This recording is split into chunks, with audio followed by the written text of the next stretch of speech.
Well, there was horrifying news this weekend from Rockville, Maryland. It's a suburb outside Washington. According to police there, a 14-year-old high school student was raped in the bathroom by two boys, 17-year-old Jose Montano and 18-year-old Henry Sanchez. That's bad enough, but it gets worse. Sanchez is an illegal alien here. He's been here 7 months, has not been deported. Not only that, despite being the age of upperclassmen, both alleged rapists were classified as freshman ninth graders, and so they shared the same grade as their much younger victim. Brigida Mulliken is a legal immigrant to the U.S. She's a resident of Rockville, and she's campaigned against that city becoming a sanctuary city. She joins us now. Brigida, thanks a lot for coming on. Thank you for inviting me. The sadness of all of this is that earlier this month, March, you wrote a letter to the mayor and the city council of Rockville saying this could potentially be a problem. You obviously were horrified by this. How shocked were you, though? Well, we had a public hearing. We had 88 people sign up. 10 of them actually left because it went too long. But I submitted a petition against it because there was a petition to recommend to the mayor and council to become a sanctuary city. Right. However, how the ordinance was written, it really didn't use that language. They actually were saying is they wanted to have policy on how the Rockville Police Department should enforce the immigration law.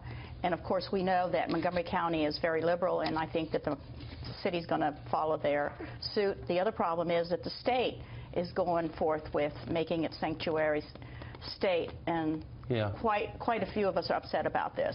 So you're an immigrant. I mean, you came to this country from Europe as a child, and you wrote this. You said, our freedoms, because of this proposed policy, our freedoms are in jeopardy if governments at whatever level decide to enforce only the laws they like and ignore the laws they do not like. If you don't like a law, work to change it. That seems like a basic understanding of the way our government's supposed to work. Well, we had a lot of Chinese people speak, and they said they had to wait in line to come here, and they have issues with the fact that, you know, they came here for law and order, and that these people who are coming here illegally are being protected, and that's not right.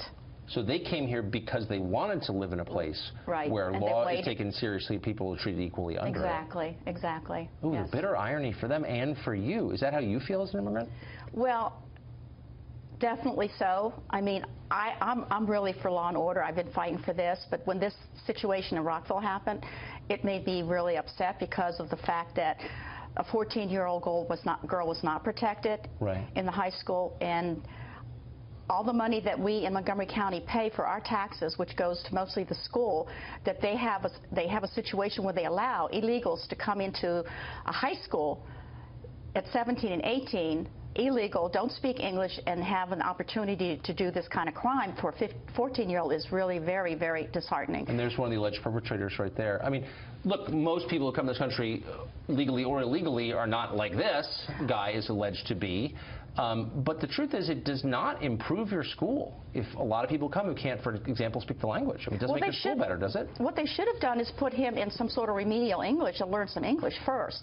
But what I don't understand is how can two boys grab a 14-year-old girl and put her into the men's room and rape her as they did. And if you look at the police report, it's ridiculous what they did. I mean, rape is one thing, but it was just awful. And they tried to hold her face to keep her from screaming. I mean, this is in a school. How can 18-year-old, 19-year-old... But how did they wind up, how did an 18-year-old wind up in a ninth grade classroom? It's the policy of the Montgomery County school system. So you're really, at that point, you're just saying we just don't care about education. That's not our goal, is to educate kids. I mean, if you're doing that, isn't that the message? They want to educate everybody, which is fine, but I don't think you need to put these kind of kids, illegal kids, any illegal kid, they're there as a criminal as far as I'm concerned. If you're here as an illegal, you are here against the law, and that's a crime. That's the way I look at it. Yeah, well, you have an old-fashioned view of that. Yeah, I'm sorry, but that was kind of the promise when you came here, was it not? Yeah, and all of the ones that are waiting in line to come here legally. You know, I just spoke with the driver that brought me here. He said that his father took him 8 years before he could bring his family here. Now, that's sad. And you see what happened here. You got some illegals. I don't know how they got here. Yeah. It's really very disheartening. Brigida, you're an articulate spokesperson for your point of view. Thanks a lot. Well, thank you.